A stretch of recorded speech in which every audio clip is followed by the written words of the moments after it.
Hello, good evening, welcome to Galaxy our official YouTube channel. सबसे पहले तो मैं आप सभी को तहे दिल से विश करना चाहूँगा happy Diwali. I wish you a very happy and prosperous Diwali. Diwali एक ऐसा पर्व जो बहुत सारी खुशियाँ लेके आता है, बट मुझे एक चीज़ ये भी कहना है कि दिवाली एक चीज़ तो ज़रूर दिमाग में लाती है कि आपके पास सारे संसाधन, सारी चीज़ें होनी चाहिए, तभी आप उसको बहुत अच्छे से एंजॉय कर सकते हैं। इनफैक्ट इसी दिवाली फेस्टिव सीजन में बात करते हैं अपने एग्ज़ाम्स फेस्टिवल की। एग्ज़ाम भी बहुत ही ज़्यादा तरीके से आप देख रहे हैं कि इसी समय बैक टू बैक जो भी नोटिफिकेशंस हमको मिले हैं, कहीं ना कहीं हमारे एक्साइटमेंट को हर बार दोगुना कर दिया।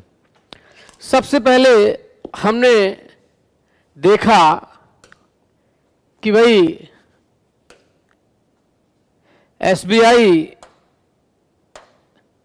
एसबीआई पीओ का नोटिफिकेशन आया और हम बहुत खुश हो गए। इनफैक्ट उसी का डिस्कशन भी है मेरा। एसबीआई पीओ 2021 2021 2029 बहुत खराब था। लोगों ने सोचा कि स्टार्टिंग में 2019 जब खत्म होते होते ये आया कि 2020 बहुत अच्छा जाएगा, और 2020 ऐसा कुछ देके गया जो जिंदगी भर याद रहा। 2020 में जब उन स्थितियों से गुजरे तो लगा कि 2021 में एक शुभ अंक होता है, ये शायद कुछ चीजें सुधरेंगी, लेकिन 2021 उससे ही बुरा गुजर गया। अभी गया ही नहीं है, बट बहुत अच्छी चीजों को, एक कहते हैं ना कि end well then all well. हर वो फिल्म जिसका the end full of happiness होता है, वो पिक्चर भी अच्छी मानी जाती है। चलिए जाते जाते ही सही, लेकिन सौगात के रूप में सबसे पहले एसबीआई पीओ दिया, फिर आपका आईबीपीएस पीओ आया, देन आफ्टर आईबीपीएस क्लर्क आ गया। तीनों में कहीं ना कहीं लोगों के मन में एक बहुत ही ज्यादा डिफरेंसेस भी बनते हैं। अंदर ही अंदर ये भी सोचते हैं कि किसकी तैयारी पहले करें, किसका एग्जाम पहले देना है। एग्जाम तो ऑफ कोर्स आपको एसबीआई पीओ का ही देना है, क्योंकि इसके कॉल लेटर्स डाउनलोड होना स्टार्ट हो गए। आफ्टर दिवाली इसके एग्जाम में लोग बैठेंगे। देन लेकिन एक चीज मुझे ऐसा लगता है कि अगर हम एसबीआई पीओ को टारगेट करते हैं, उनके स्टैंडर्ड के, उनके क्वेश्चंस को टारगेट करते हैं, तो इनफैक्ट मुझे ऐसा लगता है कि फिर सब कुछ उसी में शामिल है। आईबीपीएस पीओ भी उसी में आ जाएगा, आईबीपीएस क्लर्क भी उसी में आ जाएगा। यानी कि one thing must be clear कि जब भी मुझे कोई भी चीज क्लियर करनी है तो एक स्टैंडर्ड ऊपर का ले लेते हैं, तो सारी चीजें नीचे की क्लियर हो जाती हैं। ये वैसा ही ये है कि जैसे मैं आपसे कहूं कि can you lift 50 KG weight, तो आप कहेंगे ऑफ कोर्स 50 केजी तो मैं उठा लेता हूं। Then nobody is going to ask कि can you lift 40 KG weight, नहीं कोई पूछेगा। अगर आप 50 उठाते हैं तो 60 में हो सकता है कोई पूछे आपसे कि भाई can you lift 60 KG weight, तो आप कहेंगे नहीं 50 केजी तो उठा चुका हूं, बट 60 का मुझे अंदाजा नहीं है। यानी अगर हम ऊपर की चीजों को लेकर चलते हैं तो उसके नीचे की चीजों को मैनेज करने में बहुत आसानी होती है। इनफैक्ट उन्हीं सब चीजों को लेकर चलना है। आज इस क्लास में मैं टॉपिक ओरिएंटेड चीजें लेकर चल रहा हूं, जो अक्सर आपके क्वेश्चंस होते हैं, आपकी इंफॉर्मेशन के तहत आपकी क्वेरी होती है कि सर एरर्स तो आ जाती है, बट उनके पीछे का लॉजिक क्लियर नहीं होता है कि ये एरर क्यों हुई है। यानी उसको करना आसान तो है, बट बैकएंड पे जो उस पर रूल बनता है, उसके एक्सेप्शनल केसेस होते हैं, शायद वो उतने अच्छे से क्लियर अभी नहीं हुए हैं। अगर ऐसी सोच रखते हैं तो हम किन चीजों को ध्यान में रखें कि मेरा एरर डिटेक्शन का पार्ट अच्छा हो जाए। एरर्स का पार्ट कैसे अच्छा हो? जाहिर सी बात है, मैंने कहा था एरर्स अच्छी करनी है तो सबसे पहले पार्ट्स ऑफ स्पीच आने चाहिए।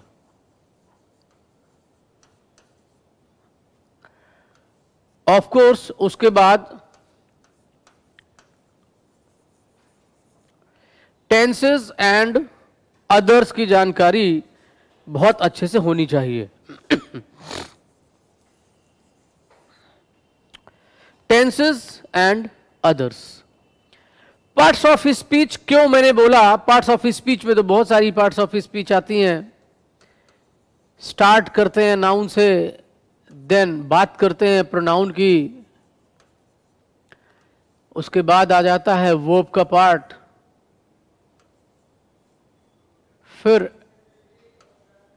एडजेक्टिव,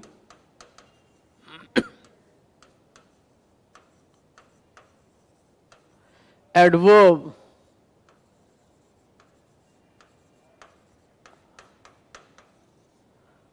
कंजंक्शन,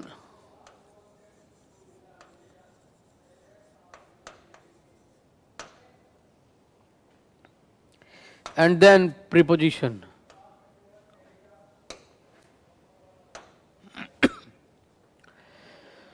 यानी कि अगर ये 8 पार्ट्स ऑफ स्पीच मुझे आ जाती हैं तो मेरा मानना ऐसा है कि हमें 50% से ज्यादा यानी 60%, 70% तक चीजें मुझे क्लियर हो गई। ऐसे ही टेंसेस एंड अदर्स की बात करते हैं। अदर्स में आपको डाउट होगा कि सर अदर्स किस पॉइंट की आप बात कर रहे हैं, अदर्स में मुझे क्या करना है। तो मैं आपसे कहूंगा अदर्स में हम 3 चीजों को लेके चलते हैं। पहला, अदर्स के पार्ट में जब हम जाएंगे तो सबसे पहले तो हम आपको वॉइस रिलेटेड एरर्स की बात करेंगे।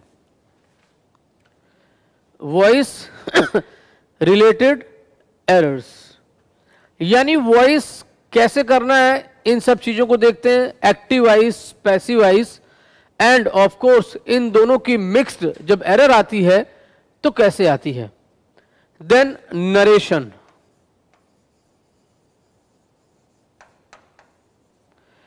नरेशन ओरिएंटेड में अगर टेंसेस की जानकारी अच्छी नहीं है तो नरेशन की एरर भी आपको नहीं मिलने वाली है, क्योंकि डायरेक्ट इनडायरेक्ट नरेशन में सबसे पहले फिजिकली जब आप सेंटेंस को रूबरू होते हैं, पढ़ते हैं, when you are going to read the whole statement, then you come to know either it is based on present tense और पास्ट टेंस और future tense. Sometimes in accordance with the logical rule of narration, just like when you go through the reporting verb, and reporting verb that is given in present tense, then there is no change of tenses in another part, like in the section of in between inverted commas. अगर ये दोनों चीजों को लेके हम ऐसे करते हैं तो नरेशन बेस्ड जो एरर होती है वो हमारी क्लियर हो जाती है, एंड देन कभी हमसे गलती नहीं होती है। फाइनली बात आती है सुपरफ्लुअस।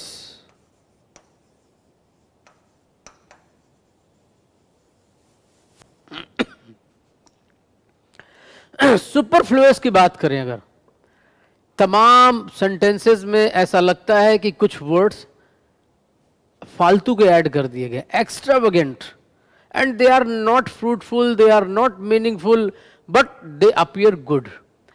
सेंटेंस पढ़ते पढ़ते ऐसा लगता है कि सेंटेंस तो बिल्कुल सही जा रहा है, बल्कि होता क्या है वो सेंटेंस नेचुरली सही नहीं होता है। अब अगर सेंटेंस सही ही नहीं है तो आप क्या करेंगे, तो उसको हम रखते हैं उस कैटेगरी में सुपरफ्लुअस। सुपरफ्लुअस में धीरे धीरे करके जब नॉलेज अच्छी हो जाती तो एक टाइम के बाद आप किसी भी वर्ड को हटा भी सकते हैं, एंड आपको यह भी पता चलता है कि ये सिंगल वर्ड यहां पर आने के बाद सेंटेंस के पूरे सेंस को डिस्पॉइल करता है।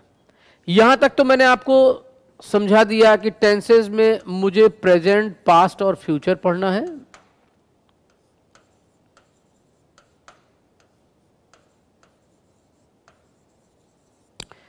एंड अदर्स में मुझे वॉइस, नरेशन एंड सुपरफ्लुअस पढ़ना है। इतनी चीजें अगर आ जाएं तो एरर डिटेक्शन का पार्ट हमेशा के लिए सही, यानी 80-90% एरर्स यहीं से आप निकाल ले जाओगे। कुछ जो लास्ट का 10% जो मैंने छोड़ा है वो कभी कभी वोकैब बेस्ड एरर आती है, एंड इसका नॉलेज तो धीरे धीरे ही हो सकता है, क्योंकि वोकैब बेस्ड एरर जब आती है तो आपको उस वोकैब की मीनिंग पर्टिकुलर बहुत अच्छे से आनी भी जरूरी है। And in fact when you come to know the meaning of that particular word and why it is going to be changed with another word. अब दूसरा जो वर्ड है उससे अगर उसको रिप्लेस किया गया है, क्या वो फ्रूटफुल सेंस दे रहा है, क्या वो सेंसिबल सेंटेंस को बना के रखा उसने या नहीं। तो वोकैब में अगर 5 ऑप्शंस आपको दे रहा है और रिप्लेस करने की बात करता है, कभी कभी सेंटेंस पूरा लिखा होता है, सिंगल मिस्टेक हो जाती है, पता चला पार्ट सी में एरर है और जो वर्ड रखा है उसको सिर्फ चेंज करना है, यानी वो सेंस के हिसाब से वर्ड पर्टिकुलरली अच्छा नहीं है। इट मीन्स अब ऐसे कंडीशन में आप क्या करोगे, फिर तो वोकैब की नॉलेज भी अच्छी होना जरूरी है। तो लौटते हैं, स्टार्ट करते हैं पार्ट्स ऑफ स्पीच से। एंड मोस्ट प्रोबेबली आज की क्लास में मैं आधे से ज्यादा पार्ट्स ऑफ स्पीच को पूरा करूंगा, एंड बचा हुआ पार्ट हम लोग कल की क्लास में डिस्कस करेंगे। मैं कोशिश करूंगा कि नाउन, प्रोनाउन, वर्ब और एडजेक्टिव तक की बातें हम आज कर लें आपसे, and then after adverb, conjunction, preposition and article, इनकी बात हम लोग कल करेंगे। अगर डिटेल्ड में, बहुत डिटेल में जाएंगे तो इनकी बहुत क्लासेस लगेंगी, बट मैं चाहूँगा कि मैं सेक्शनल वाइज, टॉपिक वाइज आपको मोस्ट इम्पॉर्टेंट टॉप 5 या किसी का टॉप 6 या किसी का टॉप 7 रूल्स सिर्फ आपके सामने डिस्कस करूँगा, और आपको ये महसूस होगा कि नहीं, इससे ज़्यादा कुछ पूछा ही नहीं जाएगा। एंड मोस्टली मैं आपको बताऊं कि वो कवर करेगा सारी चीज़ों को कैसे। एरर ढूंढनी होती है तो ऑफ कोर्स एक सेंटेंस में ही एरर ढूंढते हैं आप। सेंटेंस जब बनता है तो कितनी सारी चीज़ों को लेके बनता है। ऑफ कोर्स एक सब्जेक्ट होगा, देन आप बात करेंगे हेल्पिंग वर्ब की,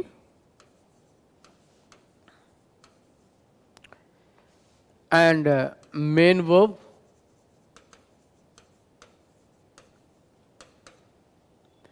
ऑब्जेक्ट,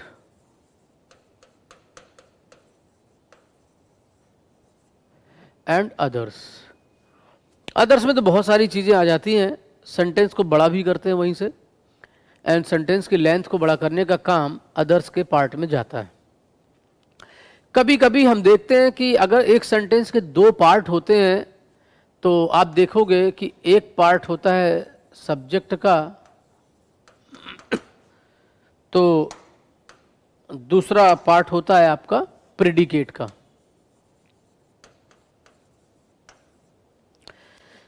सबसे ज्यादा जरूरी पार्ट जानते क्या होता है? हम अगर किसी भी सेंटेंस में सब्जेक्ट को सर्च कर लेते हैं, रिकॉग्नाइज कर लेते हैं, वेरीफाई कर लेते हैं, तो कहानी आधे से ज़्यादा वहीं से सॉल्व हो जाती है। क्यों?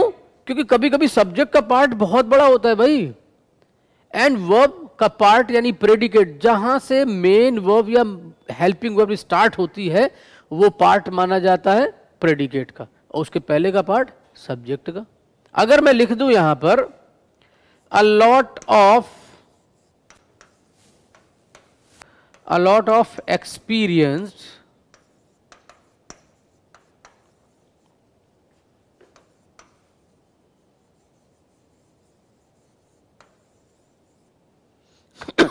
employees of this company are ready to resign। अब रिजाइन किस कारण से दे रहे हैं? कारण हम और लिख सकते हैं तो वो अदर वर्ड्स में चला गया। हमने देखा कि a lot of experienced employees of this company अब जो कंपनी है वो कंपनी मेरा सब्जेक्ट नहीं है, ऑफ के पहले जितनी चीजें निकल जाती हैं मेरा सब्जेक्ट वही है। तो अ lot of experience employees of this company, कई बार ये कंपनी के हिसाब से यहां पर क्या कर देते हैं, पता चला यहां लिख दिया is. A lot of experience employees of this company is ready to resign. क्यों? कंपनी सिंगुलर नंबर है और आपको लगता है इज लगा है, सही लगा है, क्योंकि आपने सब्जेक्ट को आइडेंटिफाई नहीं किया होता है। सब्जेक्ट है क्या? एक्चुअली सब्जेक्ट मेरा एम्प्लॉइज है, और अगर ये सब्जेक्ट है तो फिर ये कैसा है? ये तो प्लूरल है, लिहाजा यहां पर क्या होना चाहिए था? आर, जो मैंने पहले लिखा था, यानी फिलहाल ये नो एरर है। It means it is very clear कि सब्जेक्ट का पार्ट इतना बड़ा हो सकता है, प्रेडिकेट का पार्ट बहुत ही छोटा है। मैं और भी छोटा कर सकता था कि लिखता अ lot of experience employees of this company have left, छोड़ चुके हैं, बहुत छोटा हो जाता, हैव लेफ्ट, ये पार्ट भी बन सकता है। अब इससे तो ये वाला सेंटेंस भी जुड़ रहा है ना ये पार्ट भी जुड़ रहा है और इससे ये पार्ट भी जुड़ रहा है कि a lot of experience employees of this company are ready to resign, या a lot of experience employees of this company have left. तो अभी फिलहाल क्या हो रहा है? प्रेडिकेट का पार्ट कितना छोटा कर रहे हैं हम लोग। लिहाजा अगर देखने से एक चीज क्लियर हो रही है कि मुझे सबसे पहले तो सब्जेक्ट का नंबर और जेंडर, दो चीजें डिसाइड करनी होंगी। तो सबसे पहले बात आती है नाउन की, और मैं 15 to 20 मिनट्स में नाउन के हाइलाइट्स दूंगा। Then we will talk about pronouns and of course उसके बाद हम लोग बात करेंगे किसकी? वर्ब की और एडजेक्टिव की। अब देखते हैं नाउन।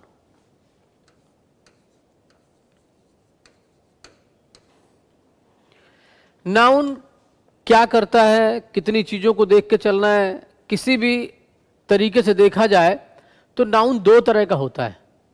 कितनी तरह का होता है? किसी भी सेंटेंस में दो तरीके से यूज होता है,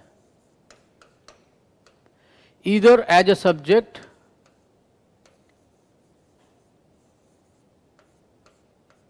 और एज एन ऑब्जेक्ट।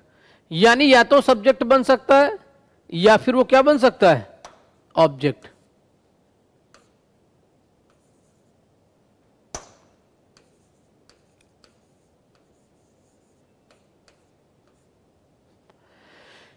फिर नाउन होता कितनी तरह का है? दो तरीके से, काउंटेबल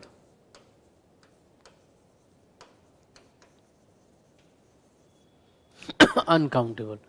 सब्जेक्ट दो तरीके का, या तो ये सिंगुलर होगा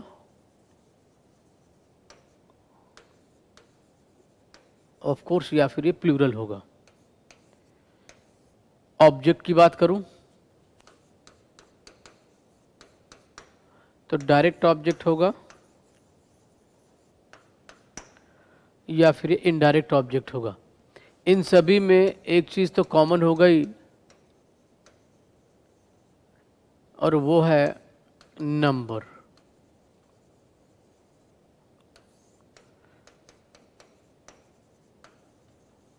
नंबर यानी नंबर डिनोट करना है तो एक चीज कंफर्म कर लो कि किस तरीके से हम किसी भी सब्जेक्ट का या फिर ऑब्जेक्ट को और आगे पहुंचाना है तो उसके नंबर को डिसाइड करेंगे, फिर उससे रिलेट करके जब भी प्रोनाउन लगाएंगे तो उसके नंबर के अकॉर्डिंग ही तो लगेगा। यस, और इस नंबर को अगर हम कॉमनली यूज करें तो इसका इंपैक्ट कहां पड़ेगा? Impact on verb. कहां पड़ेगा? वर्ब में। यानी एक चीज तय हो गई कि नाउन में जब भी हम पढ़ते हैं तो वो सब्जेक्ट का नंबर क्या है, सिंगुलर है कि प्लूरल है, उसका इंपैक्ट कहां पड़ेगा? वर्ब पे। सिंगुलर होगा तो पूरा स्ट्रक्चर वर्ब पे पड़ेगा, यानी सिंगुलर हो जाएगा। और अगर हम उसको प्लूरल बना लेते हैं तो कैसा बनेगा वो? फिर प्लूरल में चला जाएगा। अब इससे मोस्ट इंपॉर्टेंट रूल क्या बन सकते हैं नाउन में, हम उनका डिस्कशन करने जा रहे हैं।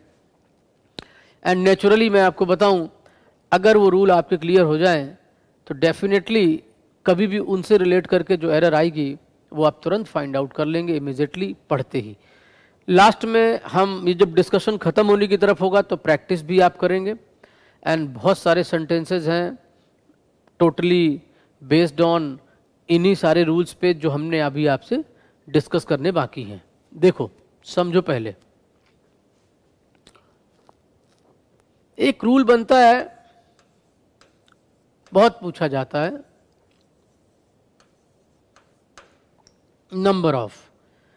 इसमें एक चीज पहले मुझे ये बतानी है कि ये जितने भी होते हैं, हालांकि मैं मिक्स्ड आपको चीजें पढ़ा रहा हूं तो कभी ये मत सोचना कि सर प्रोनाउन कहां से आ गया, चूंकि इसको रिलेट करना है तो यहां इसको भी समझना होगा। Each of,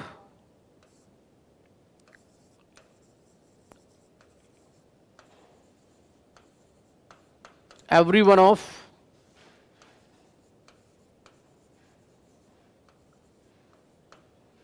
many of,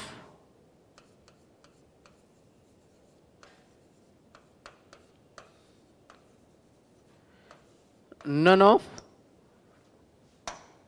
some of,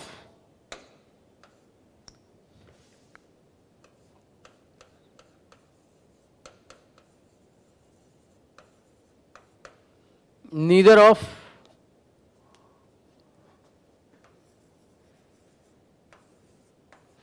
one of,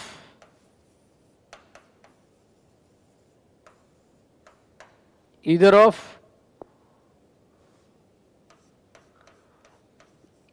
course, number of जिसका डिस्कशन करना है मुझे,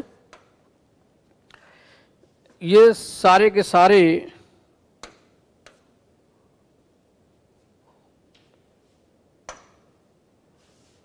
क्या करते हैं अपने साथ, इस सारे के सारे प्लूरल वर्ड्स कैरी करते हैं हमेशा। अपने साथ कैसे वर्ड जोड़ते हैं, अपने साथ हमेशा प्लूरल वर्ड्स को कैरी करते हैं। ये चीज हमेशा याद रखना। क्या करेंगे, हमेशा प्लूरल वर्ड्स रखेंगे। यहां तक क्लियर है सभी को? अब देखो क्या होना है। जाहिर सी बात है नंबर ऑफ अपने साथ प्लूरल वर्ड्स कैरी करेगा। क्लियर हो रहा है?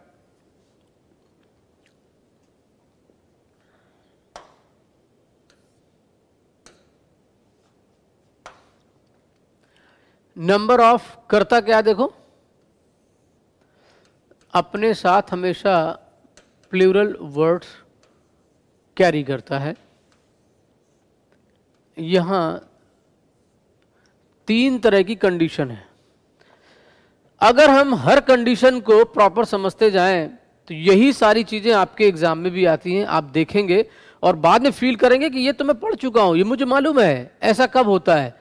और इन चीजों को भी अभी हम इनसे सबसे रिलेट कर देंगे। कैसे, ये समझ लो। नंबर ऑफ प्लूरल वर्ड्स, अगर ये आ नंबर ऑफ से स्टार्ट हो, यानी कहने का मतलब हमारा ये कि नंबर ऑफ के पहले आर्टिकल आ लगा हो, तो ये हमेशा प्लूरल वर्ब कैरी करेगा। कैसी वर्ब लेगा? प्लूरल। क्लियर हो रहा है? ऑन द अदर हैंड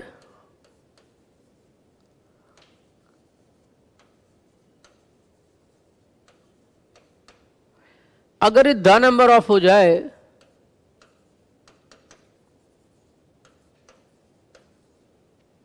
तो क्या लेगा? Singular verb. अगर ये नंबर ऑफ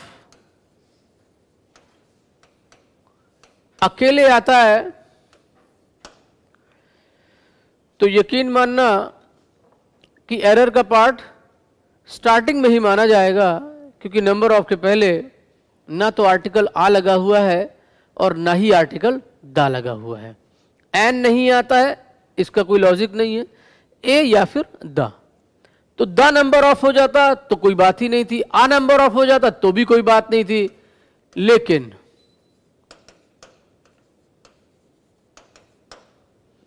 दोनों में से जब कुछ नहीं लिखा हुआ है, आर्टिकल ए और दा कुछ नहीं है, तो एक चीज तो कंफर्म हो गई है कि नंबर ऑफ क्या डिसाइड करेगा। अगर सिंगुलर वर्ब लगी है तो उसके पीछे आर्टिकल दा की रिक्वायरमेंट है, एंड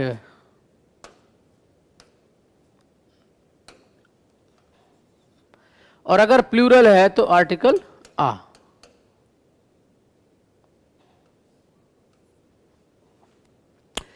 बहुत ही अच्छी और कॉमन चीज मैंने बता दी है, अक्सर पूछी जाती है। सेंटेंस काफी दूर निकल जाते हैं पढ़ते पढ़ते, समझ नहीं आता है, बट जब समझ में आता है तो लगता है कि नहीं, ये चीज यहां से कंफर्म हो रही है। क्लियर हो रहा है? अब देखो, ये यहां तक मैंने रख दिया है और अब मुझे इसी का एग्जाम्पल देना है आपको।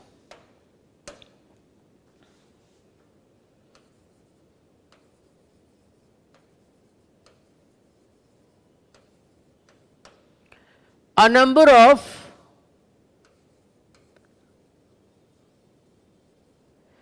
players of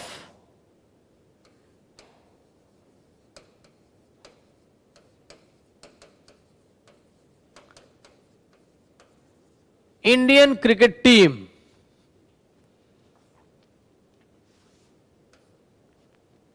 a number of players of Indian cricket team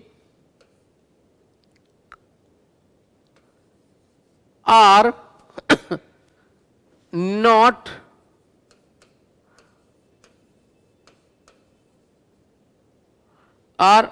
performing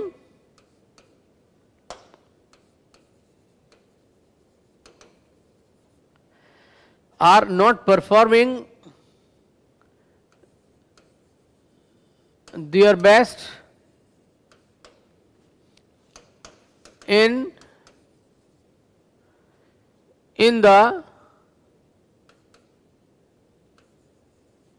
T20 world cup, in T20 world cup. और हमने इसको क्या किया, स्लैशेस में बांट दिया और लास्ट में लिख दिया नो एरर।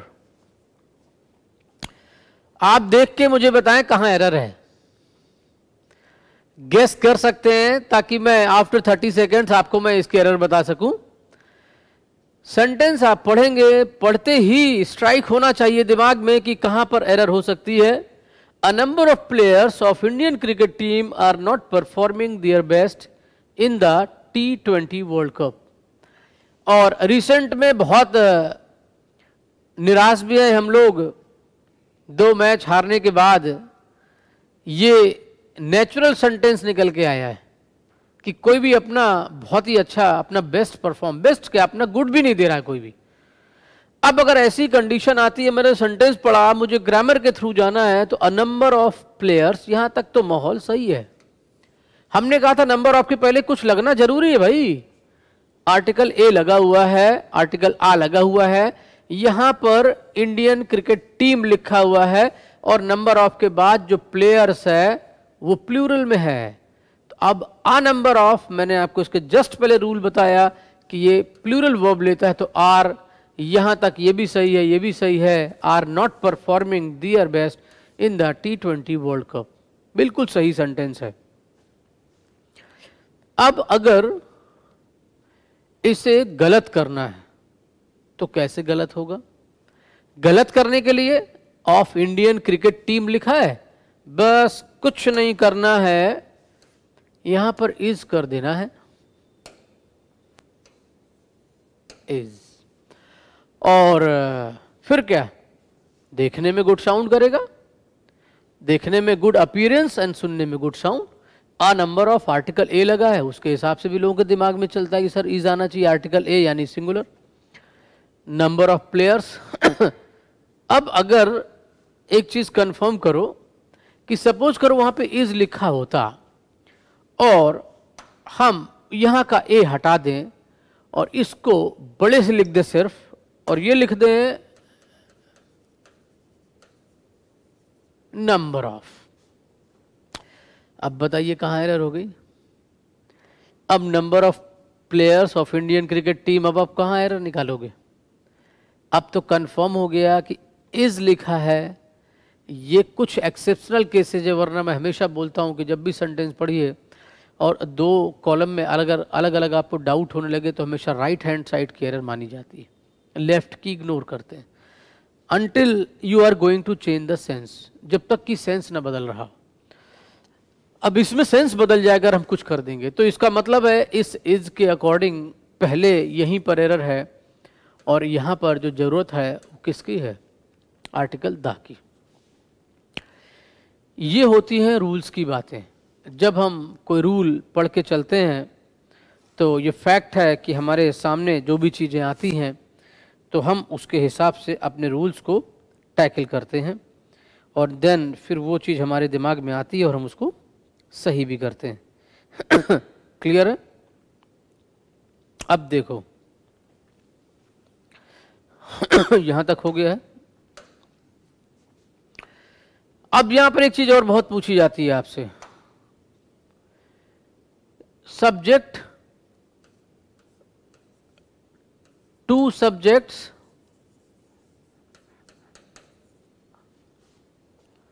दो सब्जेक्ट हैं, है ना,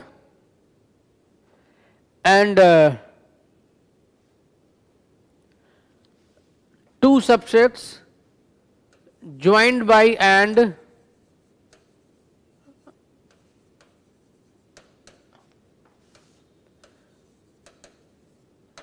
give the sense of one, just like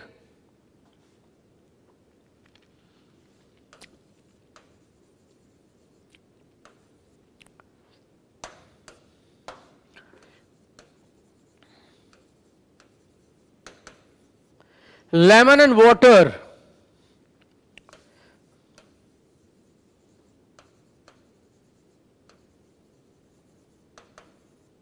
bread and butter। अब ये एंड से लगे जरूर है, लेकिन हम यहीं पे लिख दूं प्रिंसिपल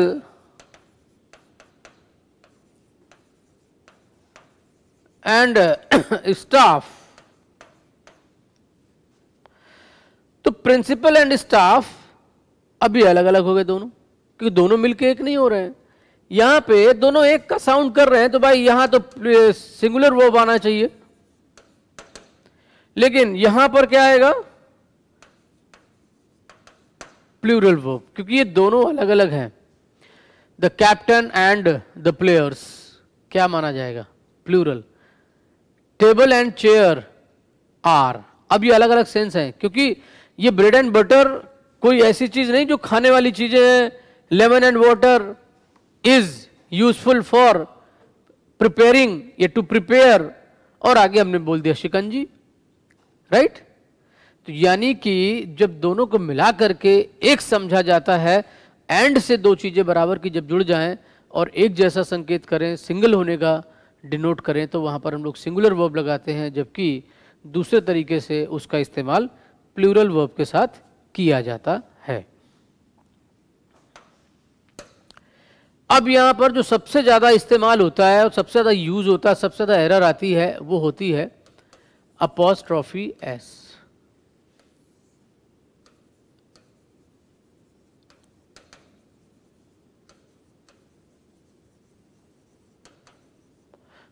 शोइंग पोजीशन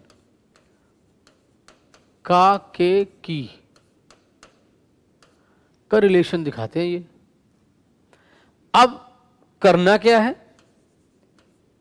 ऑफ के सेंस में आता है ऑफ, जहां जहां ऑफ का सेंस लगाते हैं वहां वहां अपॉस्ट्रोफी एस लगने लगता है, क्योंकि इसको पोजीशन दिखाना रहता है। यही तो है ना अपोस्ट्रोफी एस का मतलब। एरर बहुत आती है, तो किन किन चीजों को लेकर एरर आती है ये भी समझ लो भाई, right.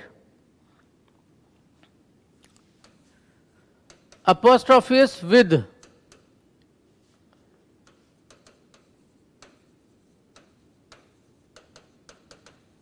Non living, apostrophe s with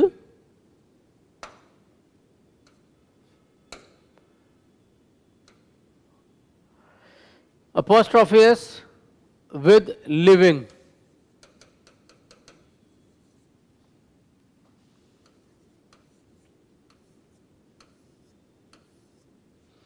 of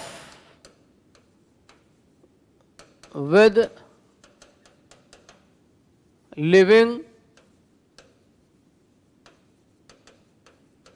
and non living. ये सब जो सेंस चल रहा है अपोस्ट्रोफी एस को लेके चल रहा है।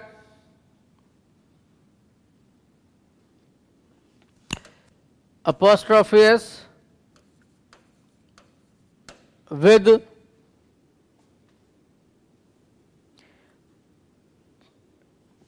Time, apostrophe s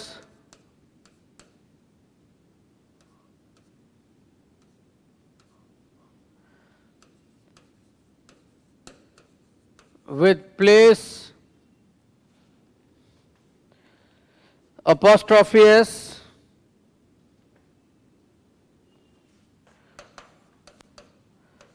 for one thing, and of course apostrophe s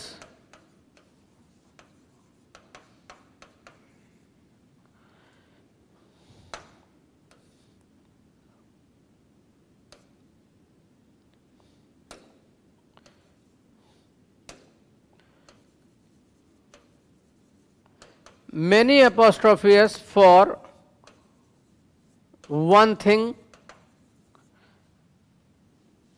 and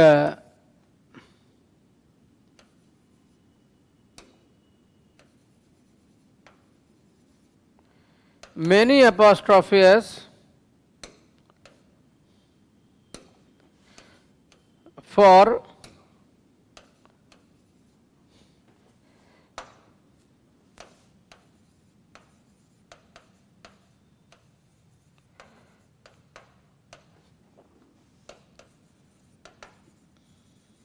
different things.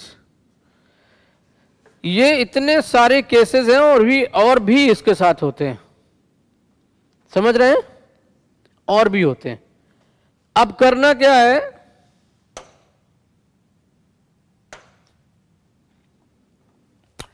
अपोस्ट्रोफीज with non living गलत,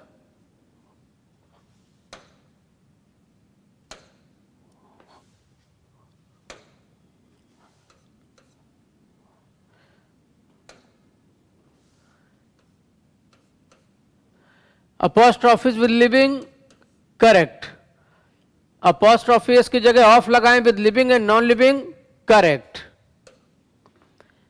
टाइम के साथ करेक्ट, प्लेस के साथ करेक्ट। कई बार apostrophes एक चीज के लिए आए गलत, कई बार apostrophes अलग चीजों के लिए आए सही। यानी अगर मुझे ये apostrophes का केस समझ में आने लगे कि भाई इसका एरर कब कहां कैसे होता है तो भी ठीक है। करना क्या है, जब इसके एग्जाम्पल में जाएंगे ना आप अभी, तो ये जो ऑफ आपको दिख रहा है, ये जो आपने हाईलाइट किया है मैंने, इसी को रिप्लेस करने के लिए अपॉस्ट्रोफी से एक्चुअली लाया गया। लेकिन अगर हम 2 बार 3 बार अपॉस्ट्रोफीस लगाएं और उसमें सेंस ना क्लियर हो तो वो गलत माना जाता है। जैसे एक एग्जांपल यहां लिखता हूं,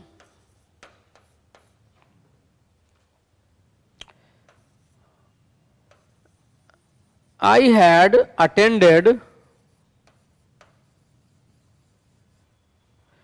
I had attended the Rohits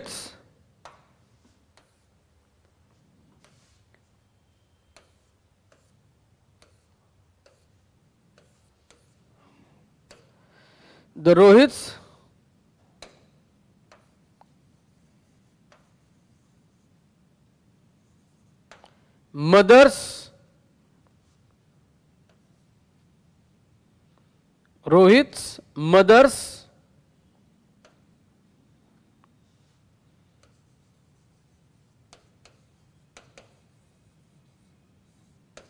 बहुत ही हल्का लाइट वेटेड सेंटेंस है बट काम का है।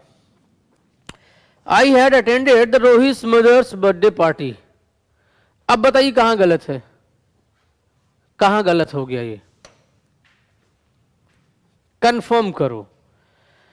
एक चीज कंफर्म है, आई हैड अटेंडेड यहां तक सही है, the Rohit mother's birthday party. अब देखो रोहित में भी अपोस्ट्रोफिस लगा है, मदर में भी अपोस्ट्रोफिस लगा है। समझ में नहीं आ रहा है भाई किसकी बर्थडे पार्टी, रोहित की है कि उनकी मम्मी की है। तो करना क्या पड़ेगा, ये सेंटेंस हो गया गलत। तो जो इसका सेंटेंस सही बनेगा वो जानते हैं क्या बनेगा, आई हैड अटेंडेड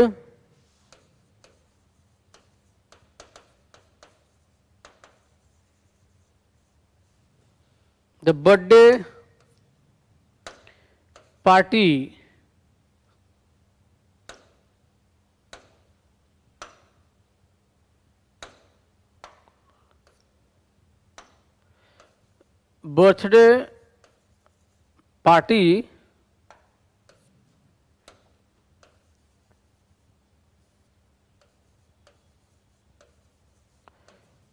of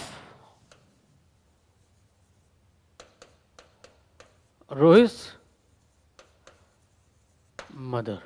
यानी एक बार अपोस्ट्रोफिस लगाएंगे और एक बार ऑफ लगाएंगे। यानी एक चीज कंफर्म हो गई कि सेंटेंस वही है, तरीका दूसरा था, तो ये सही माना जाएगा। कई बार आपको लगता है टाइम में कैसे लगाते हैं, हम कहते हैं 15 अगस्त नाइट, सही होता है। अगर मुझे कहना है कि what is Sundays special, Sunday में अपोस्ट्रोफिस, टुडे इज स्पेशल, जब हम टुडे में अपोस्ट्रोफिस लगाते हैं ये करेक्ट होता है। कोई डेट लिखते हैं, कोई डे लिखते हैं, कोई फेस्टिवल का नाम लिख देते हैं और अपोस्ट्रोफिस लगा देते हैं, कोई गलत नहीं है। प्लेस में अपोस्ट्रोफिस लगाते हैं, कोई गलत नहीं है। जैसे आप लिखते हैं आगराज फोर्ट, क्या है ये, करेक्ट है। आगरा में ही तो अपोस्ट्रोफिस लगाया आपने, क्या हो गया ये हो गया आपका करेक्ट। लेकिन अब यहीं पर एक चीज और आपको याद रखनी पड़ेगी भाई, नोट।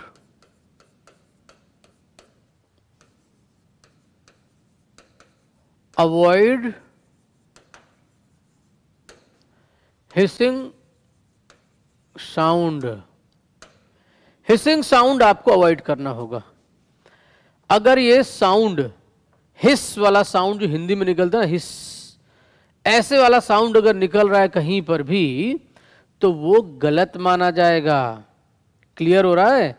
जैसे आप लिखते हैं कि सपोज ऐसे लिखा जाता है बॉयज हॉस्टल, तो ये करेक्ट है। लेकिन अगर हम ये लिख दें बॉयज हॉस्टल, तो ये आपका गलत हो गया।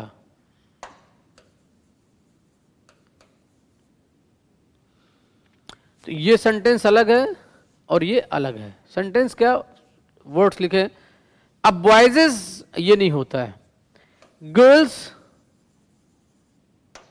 यहां भी लगा दें गर्ल्सेस, गलत है, गलत है। गर्ल्स रूम, सही है। Girls hostel. ऐसी सिचुएशन में हम सिर्फ अपॉस्ट्रॉफी का साइन लगाते हैं, अपॉस्ट्रॉफी एस लिखते नहीं हैं। किसी का नाम अगर हिंदी में अगर आप लेते हैं, उसके नाम के अंत में अगर सा या शा ऐसा कुछ साउंड आता है, सपोज मुझे लिखना है विकास पेरेंट्स,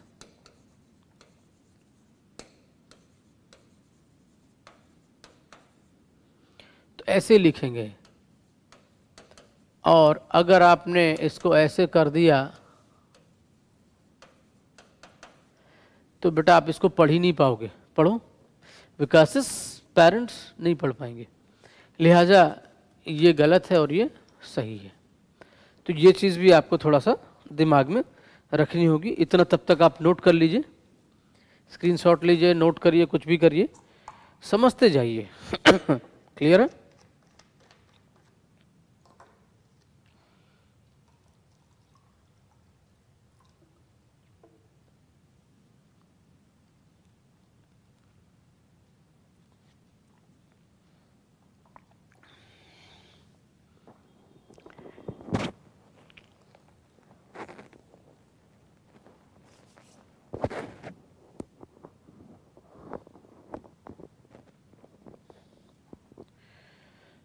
ये आपने देखा, बहुत ही इंपॉर्टेंट रूल है ये नाउन से रिलेटेड। अब जैसे हम बात कर लें, चूंकि मुझे बहुत सारी पार्ट्स ऑफ स्पीच एक साथ डिस्कस करनी है, तो मैं हाईलाइट कर रहा हूं रूल्स को। मैंने आपको बोला है पूरा डिटेल में नहीं जाएंगे। अब अगर प्रोनाउन की मैं बात करने लग जाऊं, नाउन में तो बहुत सारे रूल हैं। अभी मैंने आपको एक तरीके का स्पेसिमेन स्पेशल कुछ रूल्स को इंडिकेट किया है कि इस तरह के हाईलाइटेड रूल्स अगर आप टॉप 10, टॉप 20, टॉप 15 हर एक टॉपिक का बना लें, और 10-15 टॉपिक जो भी हमने डिसाइड किए हैं कि मुझे 8 तो पार्ट्स ऑफ स्पीच से हो गए, टेंसेज हो गए, वॉइस हो गए, नरेशन हो गया, तो ये 10-12 जो टॉपिक अगर दिमाग में रख लिए जाएं, सबके 10-10 रूल रख लिए जाएं, तो बहुत सारे नहीं बनेंगे। बस वो टाइम टू टाइम रिकॉल होने चाहिए जब आपको उसकी जरूरत पड़ती है। तो ये चीज़ आपको रखनी होगी। क्लियर है? एक चीज और आपने देखा होगा कि डिजिट वाला जो यूनिट का पार्ट होता है, उसका भी एक चक्कर होता है कि भाई 5 डजन्स पीपल, दर्जनों लोग घायल हो गए। अगर हिंदी में भी आप बोलते हैं दर्जनों लोग घायल हो गए, हजारों की तादाद में भीड़ वहां पे थी, लाखों की तादाद में लोग वहां पहुंचे, तो लाखों हिंदी में तो आप उसको बोल लेते हो। बट आप जैसे बोलते हैं तो आप दूसरी साइड के वर्ड्स में आप प्लूरल नहीं लगाते हैं।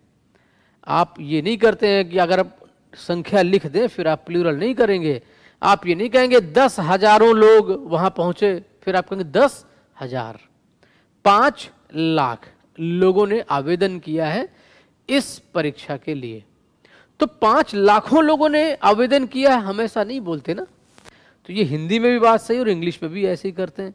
तो अगर मैं ऐसे लिखता हूं कि 5,000 people have applied for this post, तो अब ये 5,000 में एस नहीं लगेगा, यहीं पे गलत है। हाँ, अगर मैं ऐसे लिखता thousands of people have और लास्ट में फुल स्टॉप, तो सही हो जाता।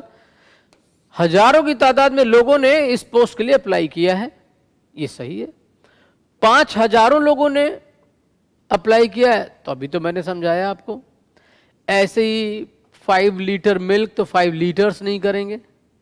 हाँ, अगर मैं लिख दूं 5 लीटर्स ऑफ मिल्क, यानी एक दूध एक प्रोडक्ट है, उसको दूसरे तरीके से मात्रा सूचक बताने के बाद फिर हमने कहा इसमें से 5 लीटर, तो लगा सकते हैं। जैसे मैं कह दूं $10,000 ऑफ लग गया, प्लूरल बन सकता है, ऑफ हटा दो नहीं लगेगा, $10,000, थाउजेंड्स ऑफ डॉलर्स, ऑफ लगा दो तो millions of, billions of people, millions of citizens, तो हम लगा सकते हैं। यानी ये छोटी छोटी चीज़ें जो बड़े बड़े सेंटेंस के तहत जब आ जाती है ना, तब वो चीज़ शायद आपको रिफ्लेक्ट नहीं होती है दिमाग में कि कैसे आपने उसको गलत कर लिया। तो अब मैं एक चीज़ और बताऊंगा आपको कि किस तरीके से आप, अगर कुछ ऐसे भी चीज़ें होती हैं, जैसे कुछ ऐसी भी वर्ब होती हैं, कुछ ऐसे भी वर्ड्स होते हैं जिनके साथ अगर आप देखें तो उनके साथ दिक्कत कुछ नहीं है, बट आपको ये लगेगा कि यार ये चीज़ सही कह रहे हैं sir. Staff,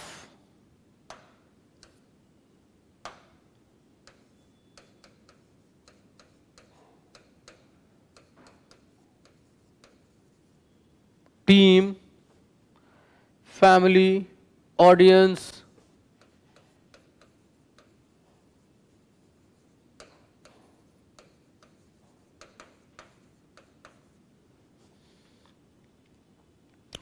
board, ministry,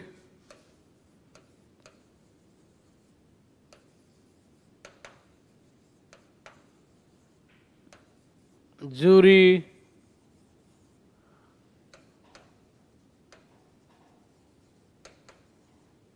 committee इन सभी चीज़ों में एक चीज़ कॉमन है कि सबके सब कलेक्टिव नाउन्स हैं, कुछ ना कुछ कलेक्शन ही दिखा रहे हैं। कम्युनिटी बहुत सारे लोग होते हैं, स्टाफ में, टीम में, फैमिली में, ऑडियंस में, बोर्ड में, मिनिस्ट्री में, जूरी में, ऐसे बहुत सारे वर्ड हैं हमारे पास जिसको हम इस तरीके से अपने पास रखते हैं। यानी यहाँ पर दो चीज़ें कंफर्म होती हैं। एक पहला तो ये कि अगर ये वननेस दिखाएं, यानी एक मत, तो ये हमेशा सिंगुलर वर्ब लेते हैं। लेकिन अगर ये डिफरेंसेस दिखाते हैं, यानी इनमें आपस में मतभेद है, तो हमेशा हमें प्लूरल वर्ब दिखाना पड़ेगा, यानी प्लूरल वर्ब हमको लगानी पड़ेगी। ये चीज़ आपको देख लेना है। क्लियर है? यस। अब एक एग्जांपल लिखता हूं। Jury was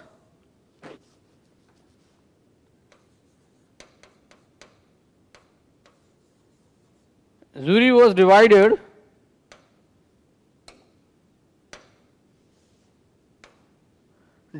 on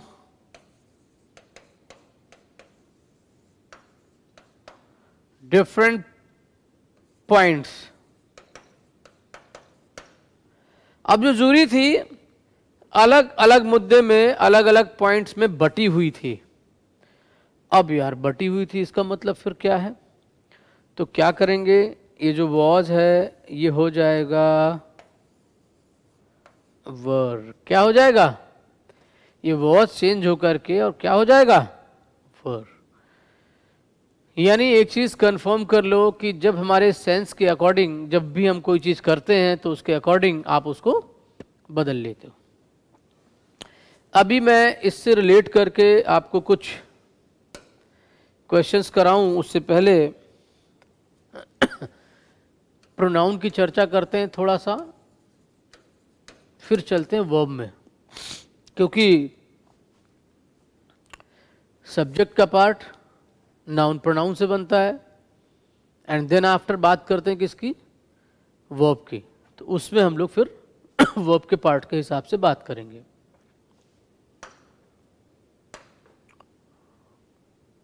जैसे यहाँ पे मुझे बात करनी है, नाउन की जगह में जो भी वर्ड्स आते हैं प्रोनाउन होते हैं। नाउन में जो सब्जेक्ट होता है उसका जो नंबर होगा सेम नंबर का प्रोनाउन लाना पड़ेगा, और सेम इम्पैक्ट आएगा वर्ब के ऊपर।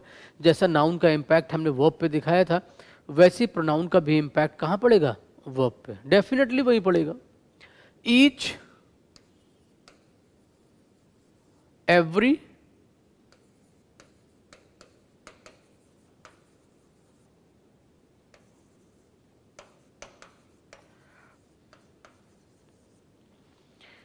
ईच, ये हमारा नंबर ए और ये नंबर बी। बहुत ही इंपॉर्टेंट रूल है ये, और यकीन मानो बहुत पूछा जाता है एग्जाम में।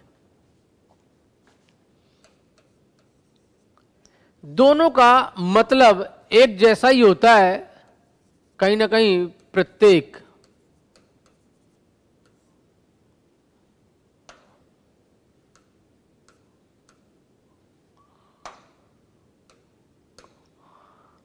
प्रत्येक। ईच का जो यूज है for two, for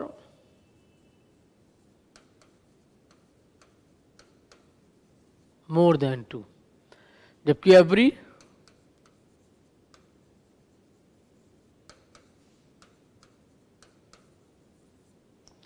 for more than two, not for two. Overall, verb and others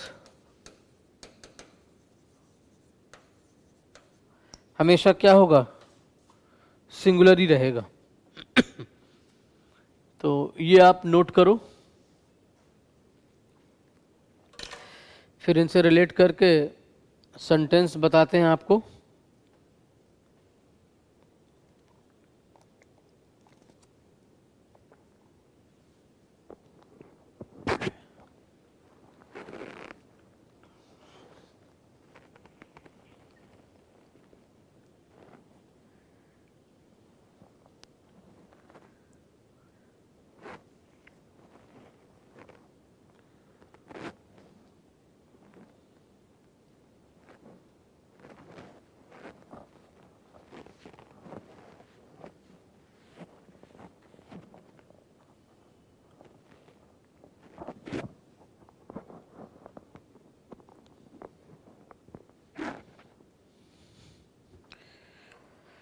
तो ये समझ में आ रहा होगा आपको।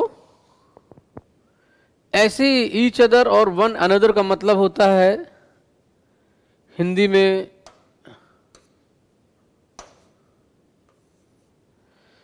एक दूसरे के लिए,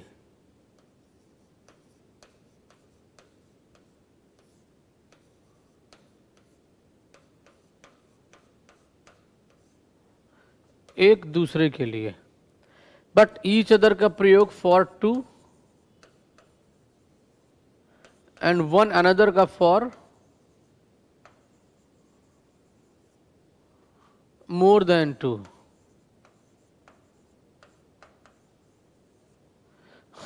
फॉर मोर देन टू, यानी एक चीज ये कंफर्म हो गई है कि हम इसका यूज कैसे करते हैं। अब मैं एक रूल के तहत आपको इसी के हिसाब से एक सेंटेंस लिखता हूं।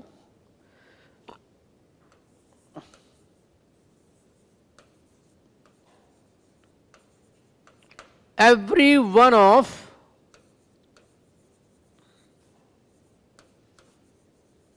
those two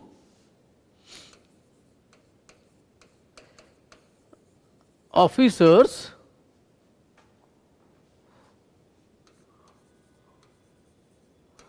was not so confident as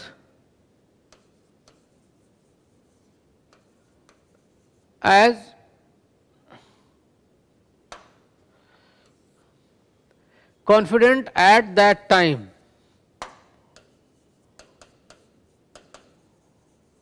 At that time, no error. तो अगर हम इसको ऐसे करें कि ये नंबर ए और ये नंबर बी, ये नंबर सी और ये नंबर ई, तो क्या करेंगे इसमें? अगर रूल मुझे पता है every one of those two officers was not so confident at that time, at that time,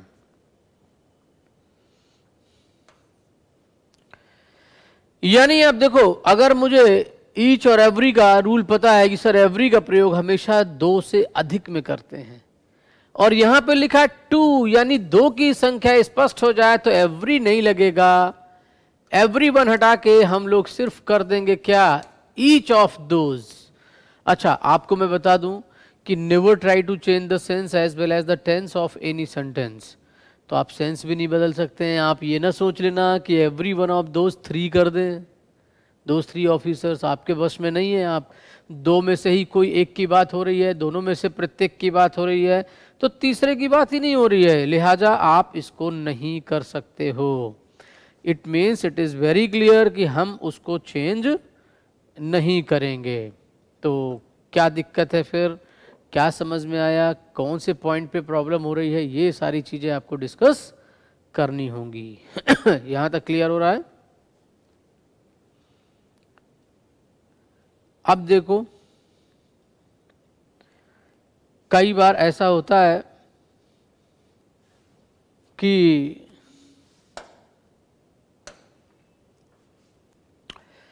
यहीं पर एक बहुत ही इम्पोर्टेंट चीज़ मैं रखूँगा आपके सामने, और बहुत उसकी एरर भी आती है, और कई बार आप कन्फ्यूज़न में भी आ जाते हो कि सर ये कैसे इसको किया जाना चाहिए। तो वो प्रॉब्लम शायद बनी रहती है, लास्ट तक बनी रहती है। तो पहले तो मैं आपको कुछ सेंटेंस दिखा रहा हूँ, उसमें एरर आप बताएंगे, देन आफ्टर कुछ रूल्स उनसे कनेक्ट करके फिर से हम करेंगे।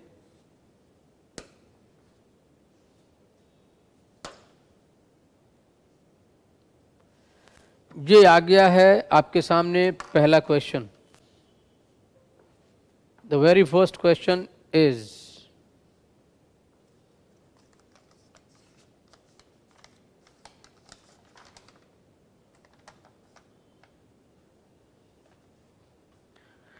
ये आपके सामने है स्क्रीन पर, और करना सिर्फ इतना ही है कि एरर बतानी है और कुछ नहीं करना है, इससे ज़्यादा सिर्फ एरर बतानी है।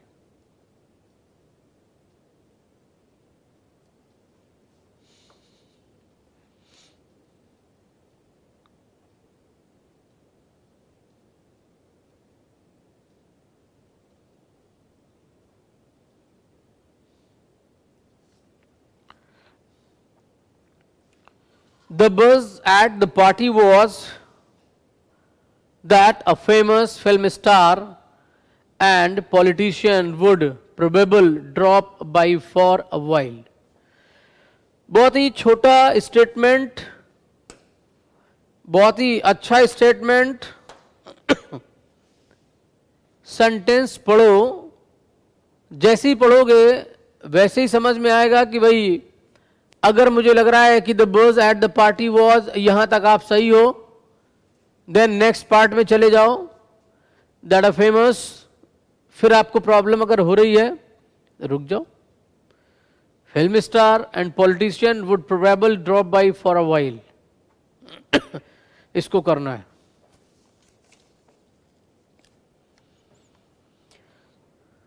कितने भी कैसे भी स्टेटमेंट हो, देखो इजी और डिफ़िकल्ट कुछ नहीं होता है। जो आपको आ गया वो इजी, जो नहीं आया वो डिफ़िकल्ट। अक्सर क्लासरूम में जब मैं पूछता हूँ तो बच्चे कहते हैं, अगर नहीं आया तो कहते हैं सर ये तो पीओ लेवल है, आ गया। अरे सर ये तो क्लैरिकल लेवल है इसलिए आ गया। तो मुझे मजबूरी में एक चीज़ कहनी पड़ती कि बेटा क्वेश्चंस का लेवल तो होता ही है, लेकिन लेवल होता है स्टूडेंट का, लेवल होता है एस्पिरेंट का, लेवल होता है आपका। कि आपके लेवल से बाहर है तो फिर वो चाहे क्लरिकल हो चाहे वो फिर पीओ हो, क्या फ़र्क पड़ता है। आपको उस लेवल की इंग्लिश नहीं आ रही, उस लेवल की ग्रामर नहीं आ रही, आपको रूल्स नहीं पता, एक्सेप्शनल केसेस नहीं पता है, then how can you define it, either it is wrong और right.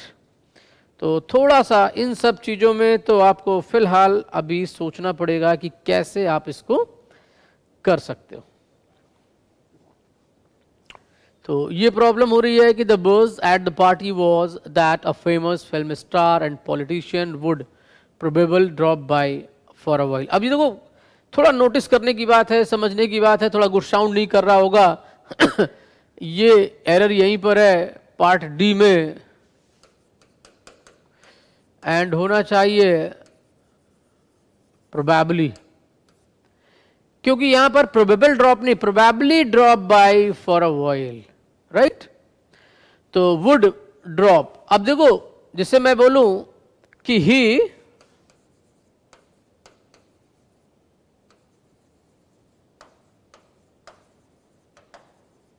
he talked to him honest। अब बताओ कहां एरर है, बताइए कहां एरर है। यहीं से कंफर्म हो रहा होगा आपको कि भाई ये तो गड़बड़ हो गया, है ना। अब जब यहीं से दिक्कत हो रही है कि he talk to him honest, क्या होना चाहिए ऑनेस्टली, क्या होगा ऑनेस्टली, यानी he talk to him honestly adverb की जगह में एडजेक्टिव कैसे आ जाएगा। वर्ब को मॉडिफाई करना है तो एडवर्ब लाना होगा, और नाउन प्रोनाउन को मॉडिफाई करना है तो एडजेक्टिव लाना होगा। अब नेक्स्ट जो मेरा अगला जो टारगेट था वो वर्ब और वर्ब के बाद एडजेक्टिव, यानी जब कल की क्लास में हम लोग मिलेंगे तो नेचुरली मैं आपको adverb, conjunction, preposition and article, जब इन चीज़ों को भी आपके सामने में रख दूंगा तो नेचुरली ये चीज़ें आपके सामने जब रखी जाएंगी तो शायद आपको कंफर्म हो जाएगा कि नहीं सर ये तो बहुत ही बेहतरीन सा टॉपिक है, और अब धीरे धीरे करके सारी एरर्स मेरे सामने से जब भी आएंगी तो मैं उसको कर सकता हूँ। क्लियर हुआ? ओके, क्वेश्चन नंबर 2 आ गया आपकी स्क्रीन पर।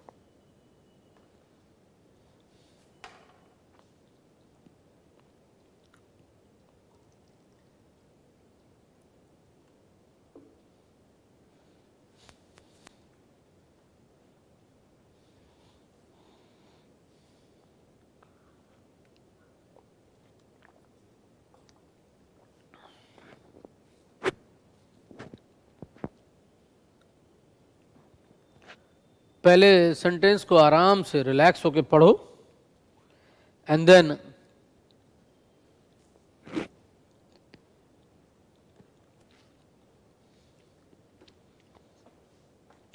the tennis player easy through the opening set before her opponent rallied to take the final 2 sets for the biggest victory of her young career।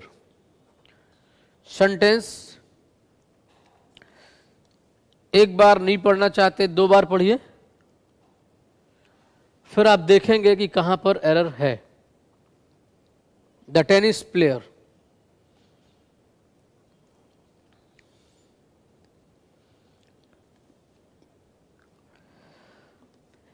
एक मिनट का time दे रहा हूं, अपनी error को ठीक से समझ लो।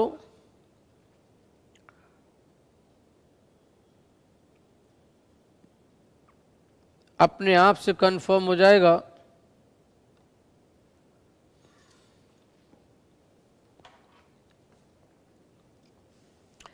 The tennis player easy through, the tennis player easy through की is through the opening set. Number A में ही प्रॉब्लम है, क्या हो जाएगा is through the opening set before opponent rallied, यानी कि इजी थ्रू नहीं होना चाहिए। क्लियर है? चलो क्वेश्चन नंबर 3 में चलते हैं। अग्रेशन इन सम टीनेज बॉयज, करिए इसको।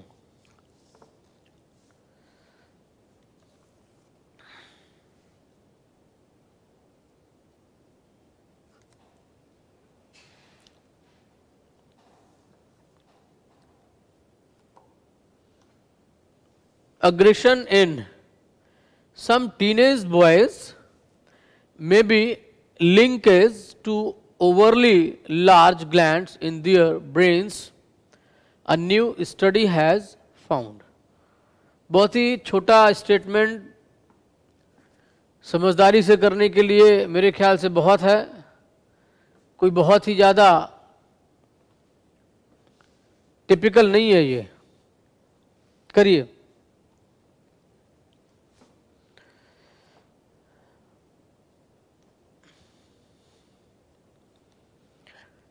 कल लेवल 2 पे एरर लेके आएंगे, आज ये लेवल 1 है क्योंकि आपको थोड़ा हल्की चीज़ें बताई गई हैं।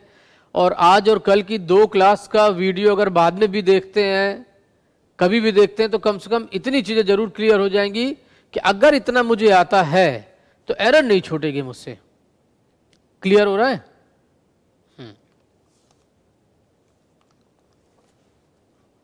अब देखो, जैसे मैं बात करूं, चलो इसका सेंटेंस का पहले आंसर बताओ, फिर मैं कुछ रूल्स आपको एडजेक्टिव के बता देता हूं। कुछ रूल्स चलते हैं एडजेक्टिव्स के। अब देखो, इसमें देखा जाए तो एग्रेशन इन सम टीनेज बॉयज में बी लिंक्ड। देखो, should be,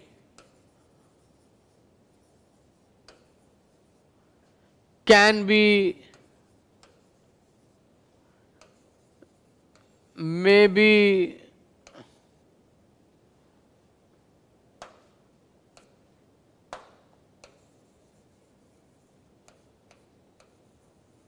must be, would be,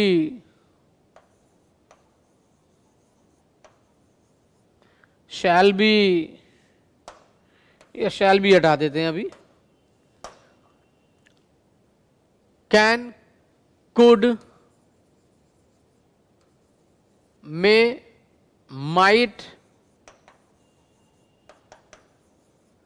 ये मॉडल वर्ब जितनी भी ऐसे आती हैं, ये अपने बाद हमेशा वर्ब की थर्ड फॉर्म लेती हैं। कौन सी form? Third form. In short V3, yes V3 लेती हैं ये। भाई अब आपको मैंने लिंक कर दिया है। अग्रेशन इन सम टीनेज बॉयज में बी लिंक्ड, क्या होना चाहिए? मे बी, यहीं पर बी पार्ट में एरर है और क्या हो जाएगा? लिंक्ड। क्या होगा? लिंक्ड। क्लियर हुआ भाई? चलो बहुत अच्छे, फाइन। अब question number 4। There are just too few trains for the ever grow number of passengers in the city। बहुत ही छोटा सेंटेंस, बट एरर अच्छी है, समझदारी से करोगे तो इसको कर लोगे। ये अगर हम कहें, कई बार लेवल को बूस्ट करने के लिए, मोरल को हाई करने के लिए इस तरह की एरर दी जाती, ताकि कुछ एरर्स करते ही आप बाद में उसको सही से कर लें। देयर आर जस्ट, बताएं, ये तो पढ़ते पढ़ते ही, मतलब ये गुड साउंड बैड साउंड के आधार पे भी पकड़ लेंगे कुछ लोग तो इसको। अब ये डिपेंड करता है आप पे कि आप इसको कैसे पकड़ते हैं।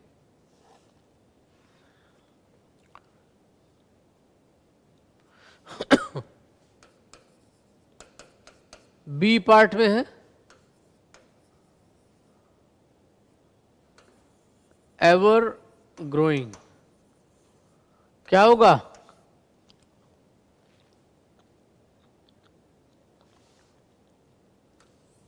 बी पार्ट में एरर है।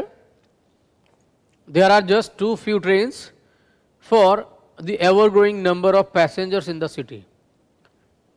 एवर ग्रो नहीं होगा, एवर ग्रोइंग। कोई दिक्कत? फाइन।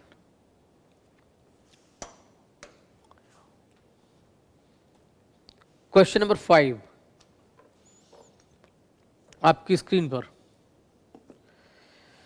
बताएं इसकी एरर, देखें, समझें, देन बताएं।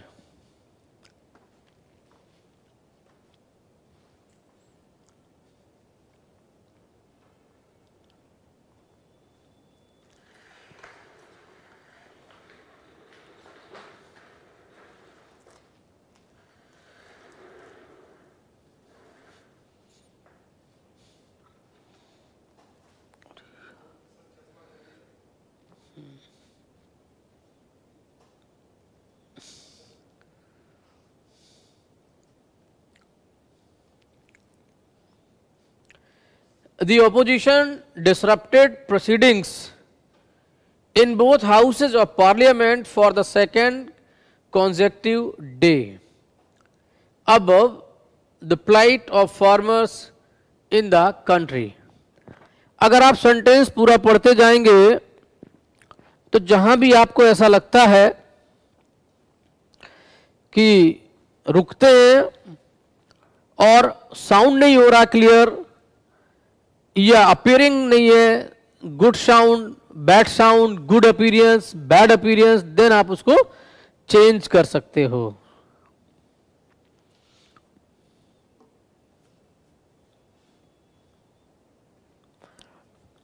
The opposition disrupted proceedings in both houses of parliament सही है. For the second consecutive ये भी सही है. consecutive day सही है. अब नहीं होगा, आंसर आएगा नंबर डी और ये माना जाएगा ओवर. अब की जगह क्या आ जाएगा? ओवर. बहुत ही आसान सी एरर थी यही थी. Question number 6.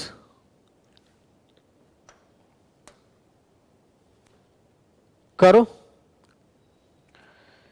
His comments came after the research group said that its consumer confidence index were slumped to its lowest level. करिए.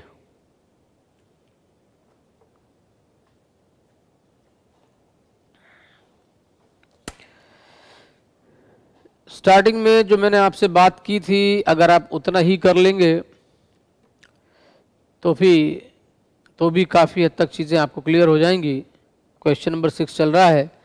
स्टार्टिंग में जो पॉइंट मैंने हिंट किया था उससे को रिलेट कर लो, एरर अपने आप मिल जाएगी. His comments came after the research group said that its consumer confidence index, अब देखो हमारा जो सब्जेक्ट है वो कॉन्फिडेंस इंडेक्स टाइप का बन रहा है कुछ, तो जो सी पार्ट में एरर है बेटा वो वर की जगह हो जाएगा वॉज. वर चेंज करेंगे सी पार्ट में और क्या लिख देंगे? वर. वर की जगह वॉज. क्लियर हुआ? चलो अभी मैं ले चलता हूं आपको कुछ रूल्स की तरफ.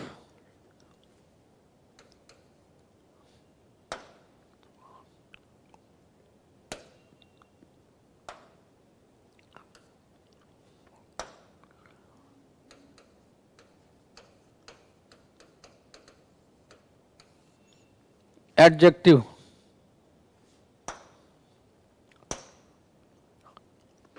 एडजेक्टिव को जब रूल हम लेके चलेंगे तो एक चीज तो कंफर्म होगा ये कि एडजेक्टिव का जो भी रूल हम लेके चलते हैं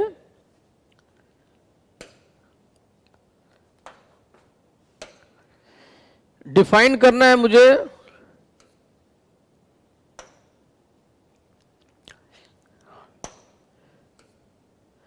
अगर मैं बात करूं रूल्स की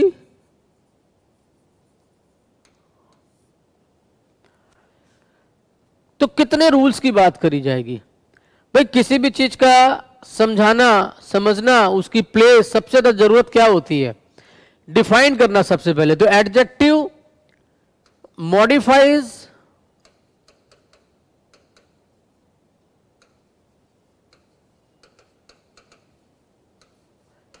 नाउन एंड प्रोनाउन.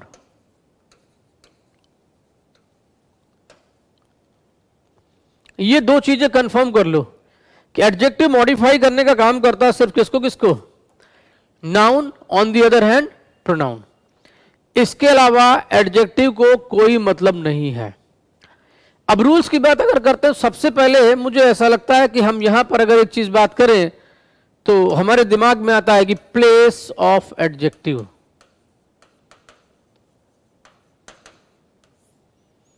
पहली चीज एडजेक्टिव किसको मॉडिफाई करता है तो यहां पर आ गया. फिर प्लेस ऑफ एडजेक्टिव क्या होनी चाहिए? तो मैं आपको बताऊं, before noun and after verb, क्या कहते हैं? Before noun and after verb. कोई भी स्टेटमेंट को जब भी हम लेके चलते हैं, आप कंफर्म कर लो कि जब भी स्टेटमेंट में एडजेक्टिव लेके आएंगे आप 100% या तो नाउन से पहले रख दिया जाएगा या फिर उसको वर्ब के बाद रख देंगे। जैसे मैं कहूं कि it was an auspicious day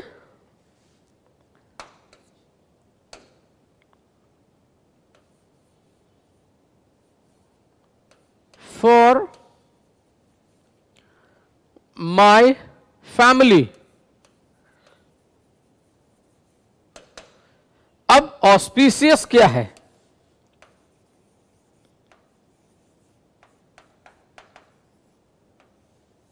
adjective. Day क्या है? नाउन। वॉज क्या है? वो भले ही आप इसको हेल्पिंग वर्ब कहें, वर्ब के बाद आया है, नाउन से पहले आया है। एंड कोई भी एडजेक्टिव साउंड के आधार पर आर्टिकल जरूर लेता है अगर उसके बाद आने वाला नाउन सिंगुलर नंबर में है तो, यानी रूल ये भी है।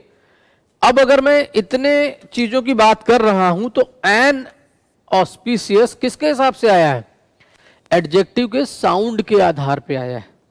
यानी पहली चीज तो ये कि मुझे साउंड पकड़ना आना चाहिए कि कौन से साउंड के आधार पे हम आर्टिकल बदलेंगे, ए या फिर एन। वॉवेल का साउंड होगा तो एन आएगा, और कॉन्सोनेंट का साउंड है तो आर्टिकल आ लगेगा। ये तो मालूम है, बहुत ही सिंपल सी बात है। कई बार सेंटेंस बड़ा होता है और लिखा होता है my performance was good but that was really awesome and there was, कुछ और आगे लगा करके और सिंपल सा एक आर्टिकल छोड़ दिया और उसके बगल में क्या लिख दिया? कोई भी एडजेक्टिव, ए और एन नहीं लगाया। उसके बाद का जो नाउन था वो भी सिंगुलर था, पता चला वहीं से गड़बड़ हो गया सब। सेंटेंस बहुत बड़ा है, कई बार सेंटेंस बहुत बड़ा होता है, लेंदी होता है, लेकिन मैं आपको बताऊं एरर बहुत ही छोटी सी होती है, बहुत ही सॉफ्ट एरर होती है जो आपको जल्दी नहीं मिलती है।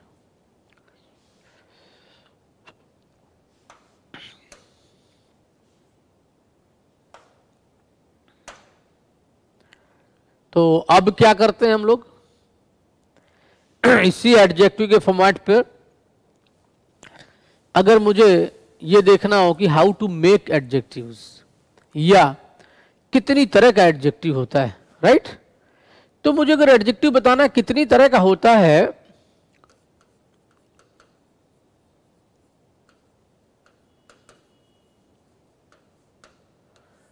तो मैं इसको बहुत ही generally demonstrative adjective, relative adjective, right, indefinite, ऐसे नहीं मैं बता रहा हूं। मैं आपको बहुत डिटेल में नहीं लेके चल रहा हूं। आपको मकसद क्या है?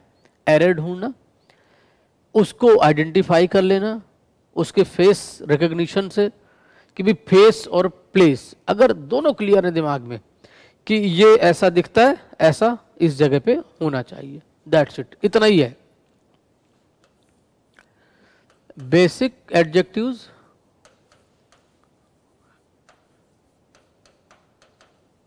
एंड सेकंड आता है ट्रांसफॉर्म्ड।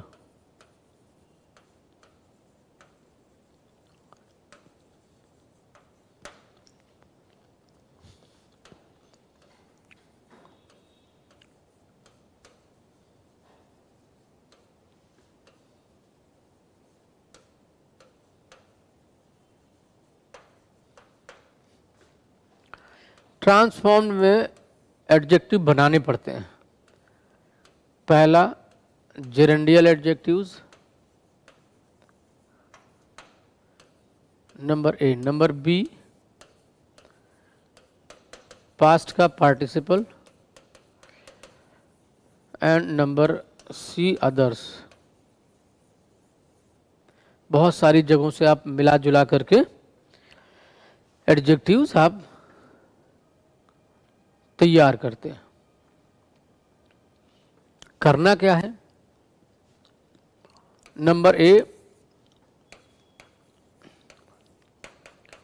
अगर हमसे कोई पूछे कि जेरंड क्या होता है, तो हम बताएंगे कि जेरंड होता है क्या, verb plus ING equal to gerund. Gerund काम किसका करता है? तो फिर हम कहेंगे जेरंड नाउन का काम करता है,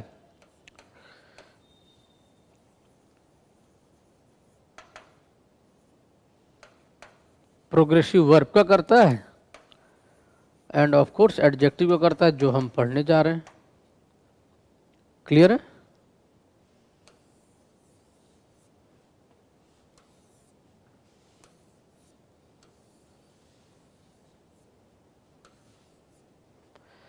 तो ये आपने देखा कि मैंने आपके सामने रखा क्या क्या, कि वो में आईएनजी लगाते हैं जेरंड बनता है। अगर मुझे लिखना है स्माइलिंग, और स्माइल में मैंने स्माइलिंग लिख गया है, तो स्माइलिंग क्या हो जाएगा? स्विम में मैंने आईएनजी लगाया है,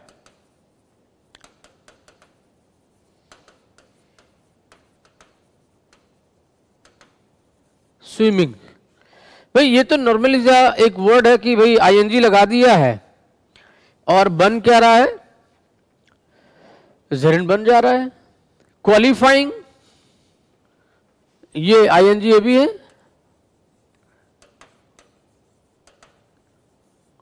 क्वालिफाइंग, डांसिंग,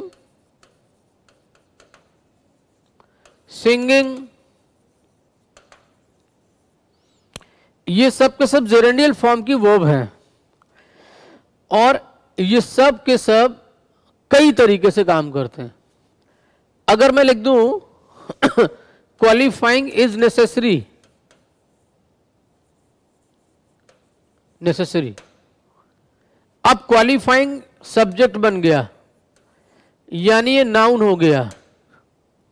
अगर मैं कहूं I want to learn swimming,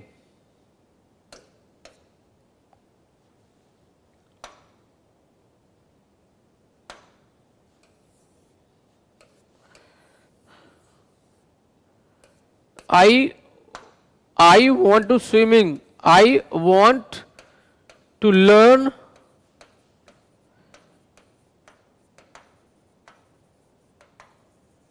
swimming. बताइए,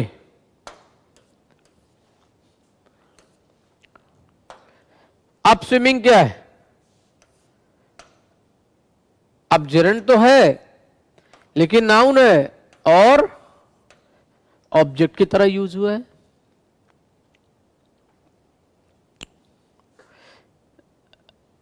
I love criticizing,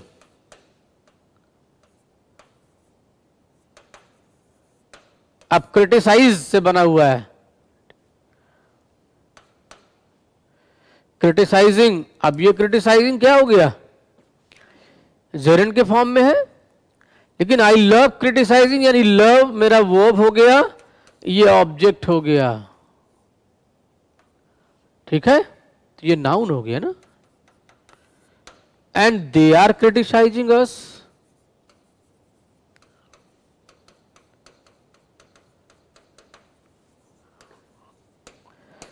अब ये वर्ब है, ये प्रोग्रेसिव फॉर्म ऑफ वर्ब हो गया।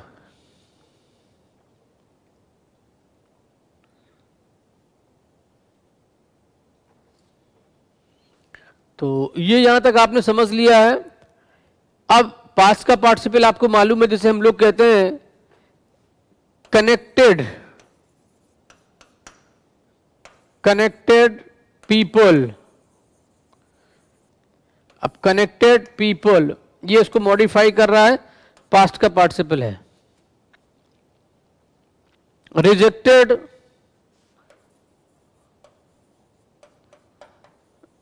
these are the rejected candidates,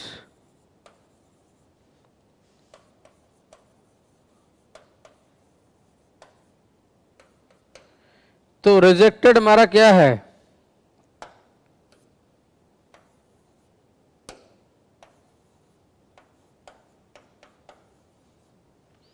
ये है वर्ब की थर्ड फॉर्म, पास्ट का पार्टिसिपल, एडजेक्टिव की तरह काम कर रहा है, कैंडिडेट्स नाउन है, नाउन से पहले आया है, आर वर्ब है और वर्ब के बाद आया है। तो जो रिजेक्टेड है वो पास्ट का पार्टिसिपल है। These are rejected candidates. He was the selected candidate, he was the selected candidate, selected वो भी ईडी लगा है, थर्ड फॉर्म है, लेकिन पास्ट के पार्टिसिपल का काम कर रहा है, तो उसको किस में ले जाएंगे? वो भी नाउन के बाद आया है, नाउन से पहले आया है, वॉज के बाद आया है, ये चीजें हैं। तो ये तो बातें हो गई आपकी एडजेक्टिव की। कुछ क्वेश्चंस और कराता हूं मैं आपको।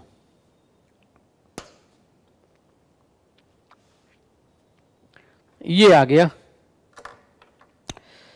क्वेश्चन नंबर 7 ले आया मैं आपके सामने। 7 करिए।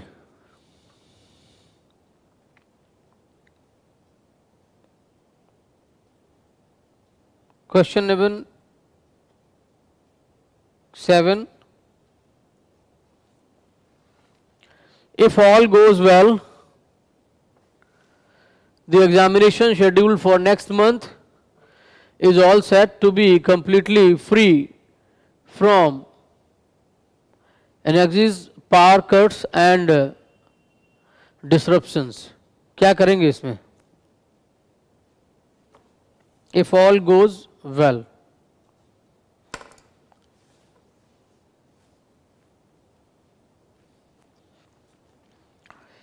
बहुत ही इजी सी मिस्टेक है,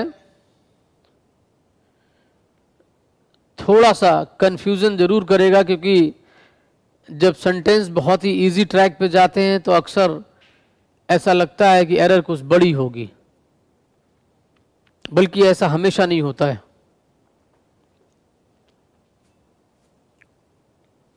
करिए, 1 मिनट का टाइम है।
यानी एक चीज कंफर्म हो गई कि जब पर्टिकुलर कोई चीज लिख के दी जाती है तो if all goes well the examination schedule for the next.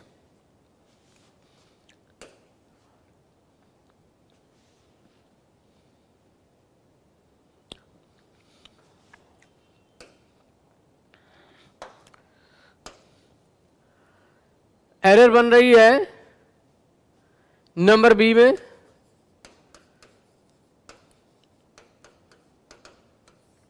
The next हो जाएगा। Reason, if all goes well the examination schedule for the next month. जब भी कोई चीज आपको डिफाइन करनी है, कोई टाइम को डिफाइन करना है, सर्टेन करना है, डेफिनेट दिखाना है, definite time, definite place, definite person, तो ये सब अपने से पहले क्या लेते हैं? Article the. वही है वहां पर, if all goes well the examination scheduled, तो एग्जामिनेशन भी उन्होंने कंफर्म किया हुआ है तो द लगाया हुआ है। अब नेक्स्ट मंथ में जोर दे के बोला गया है तो फिर नेक्स्ट के पहले भी आर्टिकल द होना चाहिए। Is it clear? Yes, confirm. Question number 8 आ गया आपकी स्क्रीन पर। क्वेश्चन नंबर 8,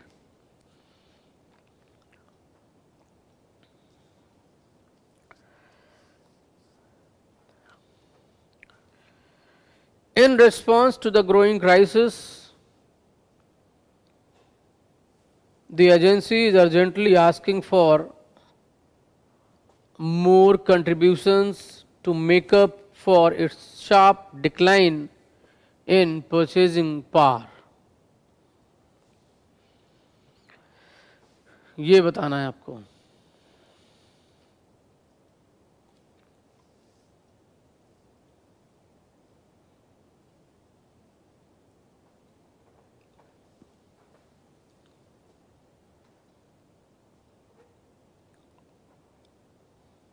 बोलिए। In response to the growing crisis, the agency is urgently asking for more contributions to make up for its sharp decline in purchasing power. Sentence को ठीक से पढ़ें, then बताएं क्या हो सकता है।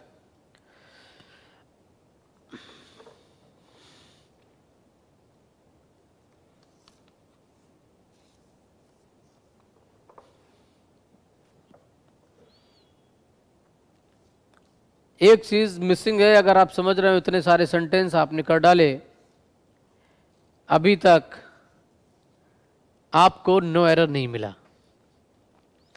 एंड जब सेंटेंस को आप पूरा पढ़ लोगे तो ये चीज़ भी आपको कंफर्म हो जाएगी कि in response to the growing crisis the agency is urgently asking for more contributions to make up for its sharp decline in purchasing power. तो अभी फ़िलहाल कोई एरर नहीं है, and this is no error. And अगर आपको दिमाग में थोड़ा सा एक चीज़ बैठ सकती है यहाँ पर कि in response to the growing crisis जहाँ पे लिखा है, तो एक चीज़ मैं डिफरेंस बता दूँ दोनों के बीच का। क्राइसिस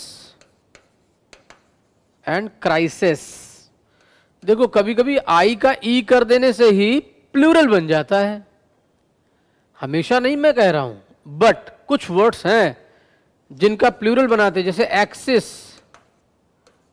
बेसिस, एनालिसिस, थेसिस, वैसी क्राइसिस, और ये जितना भी आई होता है ये चेंज हो जाता है ई में, और ये लगा देते हैं तो access, basis, analysis, crisis and thesis. इसका साउंड भी ऊपर करना पड़ता है, थेसिस, क्राइसिस, ऊपर। नीचे जाओगे सिंगुलर, ऊपर जाओगे प्लूरल। तो अगर लिख दिया था in response to the growing crisis भी सही होता और क्राइसिस भी सही होता। चूंकि in response to the growing crisis the agency is, अब यहां पे हमारा जो एजेंसी है वही सब्जेक्ट है, इज सही था, अर्जेंटली एडवर्ब था, आस्किंग को मॉडिफाई कर रहा है, for more contributions to make up for its आया एजेंसी के लिए, sharp decline in purchasing power, no error. इसको कहते हैं डीप एनालिसिस। जब आप डेप्थ तक एनालाइज कर लेते हैं, एनालिसिस कर लेते हैं डिटेल्ड में एक एक वर्ड को, तो वो सेंटेंस हमेशा के लिए कंफर्म हो जाता है। चलिए next,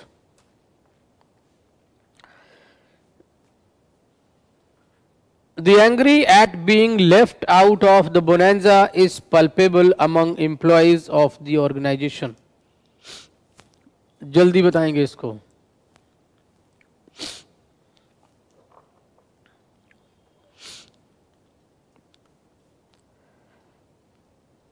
The angry at being, इत्मीनान से सेंटेंस को पढ़ो, समझो, देन फाइंड आउट करो कि क्या होना चाहिए। द एंग्री एट बीइंग होने पर, तो द एंगर एट बीइंग, गुस्सा, एंगर ये आपका नाउन है, एंग्री ये आपका क्या है, एडजेक्टिव है। सब्जेक्ट बनाना है, जैसे हम कह देते हैं द हाई प्राइस एट, तो उस तरीके से हमको जो लेकर आना है वो क्या लेके आना है, हमको एक नाउन लेकर आना है। तो एंग्री की जगह पे फर्स्ट नंबर पे ही एरर हो जाएगी, नंबर ए पे, और हमको करना होगा anger. The anger at being left out the bonanza is palpable among employees of the organisation. Clear हुआ? यहीं तक इसको रखते हैं। अब देखो, फिर से एक चीज मैं आपको कंफर्म करना चाहूंगा और आप समझ लेंगे कि किस तरीके की चीजें आपके सामने आने वाली हैं। फिर से आज जो हम लोगों ने आपसे डिस्कस किया था, नाउन, प्रोनाउन, एडजेक्टिव एंड थोड़ा सा वर्ब का फॉर्मेट, यानी आधी पार्ट्स ऑफ स्पीच मैंने कवर की हैं। And most probably half part of parts of speech, यानी एटलीस्ट एडजेक्टिव कंप्लीट हो गया, conjunction, adverb, preposition and article, ये चार चीजें हम लोग कल डिस्कस करेंगे।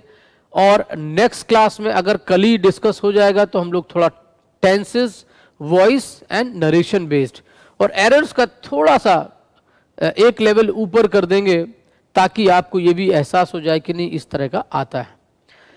आफ्टर, आप देखते हैं आफ्टर दिवाली तुरंत ही किसी का एग्जाम होगा, क्लियर है? सेकेंड ऑफ वीक में, नेक्स्ट वाले वीक में आपके एग्जाम पढ़ेंगे। तो जितने लोग भी शुरुआत से अपनी तैयारी में बने हुए हैं, तो उन्हें अपनी दो चीजें हमेशा याद रखनी है। एक तो ये नहीं भूलना है कि जो इनिशियल लेवल पे जो भी क्वेश्चंस बनते हैं उनको कैसे करना है, ये चीज। सेकंड थिंग, अगर आप ये भी चीज समझ रहे हो कि कई बार हम सिर्फ उसी लेवल को लेकर चलते हैं, तो प्रीवियस ईयर के सेट को जब आप मिला जुला 2-4 साल के पेपर्स को आप घर में सॉल्व करेंगे, सेल्फ असेसमेंट करेंगे, देन यू विल फाइंड कि कितनी चीजें इग्नोर होती हैं, कितनी चीजें आपको बार बार फॉलो करनी पड़ती हैं। जब आप 100, 200, 300 सेंटेंस आप कर डालोगे, स्टेटमेंट्स कर डालेंगे एरर्स के कैसे भी, तो वो सारी चीजें आपको कंफर्म हो जाएंगी। तो इसी के साथ ही दिवाली की ढेर सारी शुभकामनाओं के साथ ये सेशन मैं यहीं पे समाप्त करता हूं। एंड तब तक के लिए all the best, thank you, see you tomorrow.